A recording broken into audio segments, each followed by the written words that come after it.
എന്നാലിൻ്റെ അളിയ ഈ വരുത്ത് വല്ലാത്തൊരു സർപ്രൈസ് ആയി പോയല്ലപ്പാ. 3 കൊല്ലം കഴിഞ്ഞെല്ലാം നാട്ടിൽ വരുമ്പോൾ എല്ലാവരോടും പറഞ്ഞിട്ട് വരികയെന്നല്ലേ കരുതല്. ഇതിപ്പോ ഇത്താത്ത നിന്നെ കൊല്ലും. എന്താ പറഞ്ഞത്? അളിയൻ വരുന്ന കാര്യം എന്നെ മാത്രമല്ലേ വിളിച്ച് പറഞ്ഞുള്ളൂ, ഇത്താത്തനോട് പറഞ്ഞിട്ടില്ലല്ലോ. അത് തന്നെ ഇന്ന് നല്ല കുഴപ്പമായിരിക്കും.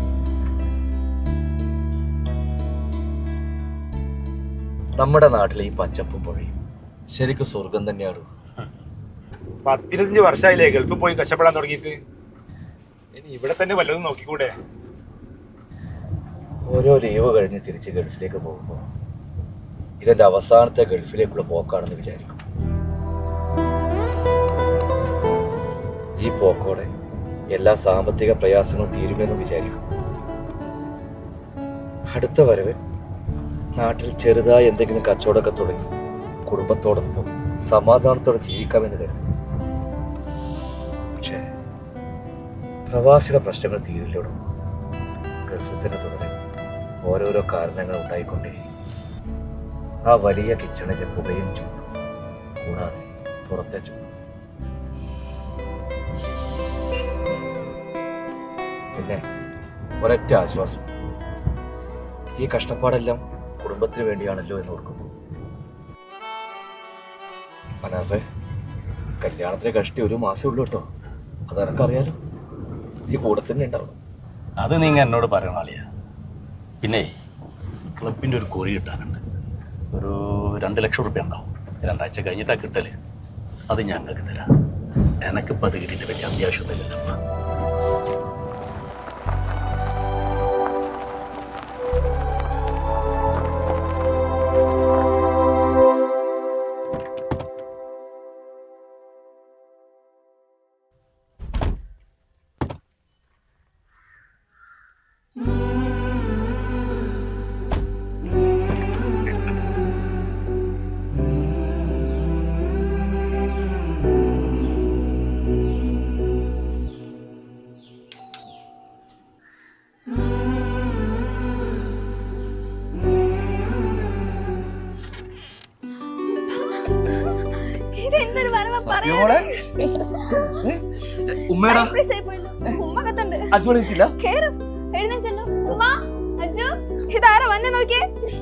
ഭക്ഷണം കഴിക്കില്ലേ?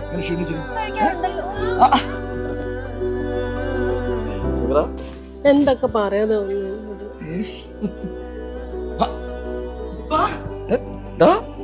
പൊക്കം വെച്ച് പോയല്ലോ. ഇങ്ങോട്ട് വാ മനാഫെ, അനക്ക് തരാം. ഒക്കെ വരുന്ന വിവരം അനക്കെങ്കിലും ഒന്ന് പറഞ്ഞൂടേനോ? ഞാനെന്താക്കാനെന്താ, അളിയൻ ഫ്ലൈറ്റ് ഇറങ്ങിയിട്ടാ വിളിച്ചത് തന്നെ. അല്ലെങ്കിൽ ചായക്ക് എന്തെങ്കിലും ഒക്കെ ഉണ്ടാവില്ല. അതും കടിനി ഉണ്ടാക്കാലോ, അളിയൻ വന്നിട്ടല്ലേ ഉള്ളൂ. പറയാതൊക്കെ പിന്നെ പറയാം. കല്യാണ വിളി വിളിക്കാനൊക്കെ സമയായി.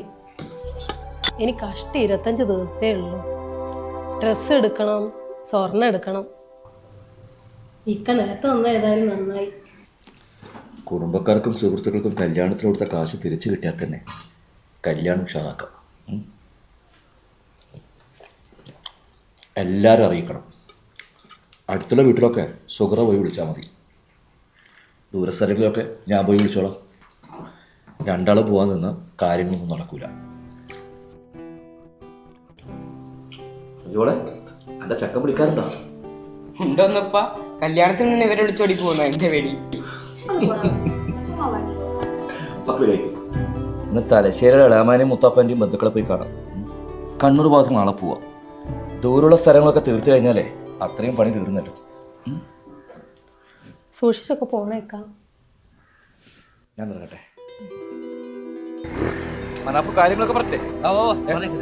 ബിരിയാണി ഉഷാറാക്കി തരണം. അത് ഞാൻ ഏറ്റു മജിക്കാം. തലശ്ശേരി പോവാ, കല്യാണം വിളിക്കാം. നാളെ കാണാം.